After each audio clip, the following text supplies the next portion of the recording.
kwamba kwa nini timu yetu ya Mbeya City imekuwa na mwenendo mbaya. Je, utaratibu upi unatumika kuwapata wachezaji?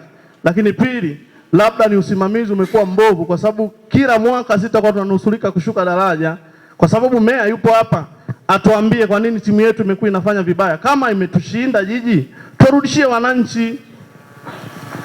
Kama jiji watakuwa wameshinda kuiendesha hii timu. Kama watu wa ardhi wanapima sehemu zote, kuna haja gani kuwa na timu ya Mbeya City? Viwanja havipo kabisa katika jiji la Mbeya.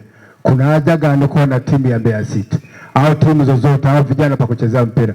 Ukiangalia kata nyingi hazina viwanja. Kuna haja gani kuwa na timu hapa jiji la Mbeya? Na ishauri ardhi isizidi kupima viwanja kwa nyumba tu bila viwanja. Na ishauri ardhi iweke viwanja vya mpira viwe vingi jiji la Mbeya, ili tuweze kusifika katika kucheza mpira. Lakini mimi nitoe wasiwasi, Mbeya City wakati bado baraza madiwani halijaapishwa ilikuwa haiendi vizuri, lakini nadhani sasa hivi tumeanza kuona matokeo. Tunakwenda kushinda mechi ya bora katika ile, kwa hiyo na amani.